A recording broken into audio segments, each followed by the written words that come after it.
Story time.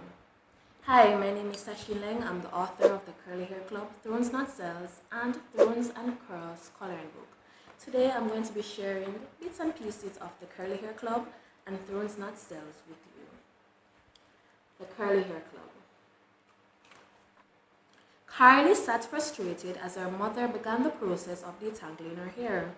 Ouch! Mommy, it hurts, Carly shouted. Mommy continued to comb through the thick curly hair on Carly's head.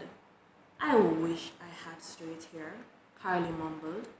Carly's family had just arrived in this new area, and Carly was preparing for her first day of her new school. 3 hours later, Carly's hair was well oiled and done up in bantu knots. Carly got up and ran to look in the mirror, and she immediately became sad. Carly didn't like what she saw. She was certain she wouldn't enjoy her first day of school with her hair looking like this. Mommy noticed how Carly looked disappointed and quickly hugged her and told Carly that she was the most beautiful little girl she had ever seen. Carly still wasn't satisfied, but she smiled up at her mommy and went to sleep. Mommy prepared her favorite meal of cornmeal porridge. You love cornmeal porridge? I love cornmeal porridge. And laid out Carly's uniform and new school shoes for her. Carly got dressed in her full white tunic that glowed against her dark skin tone. She looked like an angel, but Carly still wasn't happy with what she saw.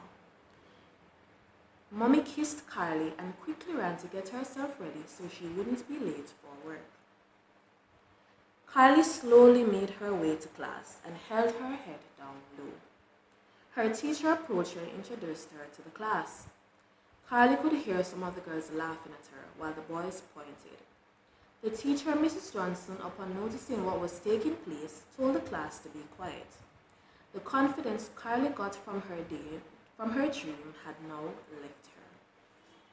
And it kind of goes on to talk about how Carly didn't feel confident about her natural hair and the whole process of how she got confident overall.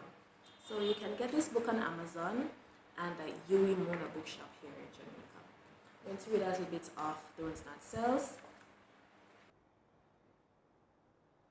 Thrones Not Cells is primarily for boys. 11-year-old Anthony McIntosh struggles to love his dark skin. He doesn't have any friends and believes he's unattractive or smart. In fact, his mother makes him cut his afro because his thick natural hair is considered to be unacceptable. Yet, his substitute teacher and a special friend help him overcome his struggles, and Anthony quickly learns how to use his experiences to help bring change to his entire school and community. Thrones Not Cells uniquely illustrates how a young boy's fight for acceptance transforms into a surprising victory of confidence, self-worth, and educational excellence. He learns how to be comfortable in his black skin without compromising his African heritage and encourages others who are struggling just like him to love themselves. I had the dream again. I had friends. I was handsome and girls liked me. In my dreams, I'm always happy, but my dreams don't last forever. I looked at the clock and it read 7:05 a.m. I walked to the bathroom and stared at my dark skin and thick afro in the mirror. I heard my younger brothers tossing and turning in the bed.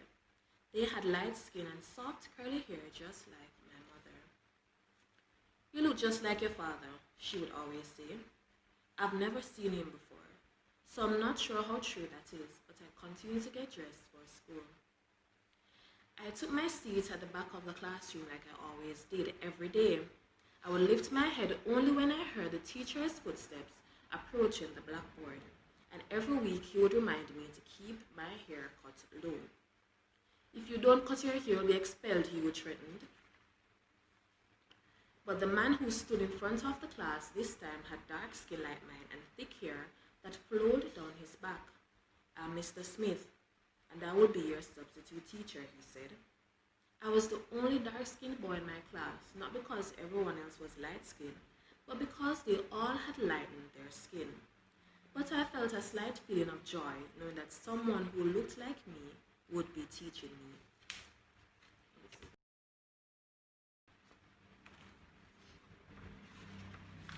Anthony.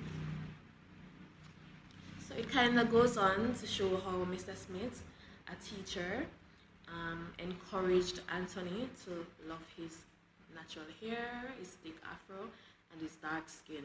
So it kind of shows how important it is to have teachers who are confident in their natural selves so they can impart that confidence onto their students.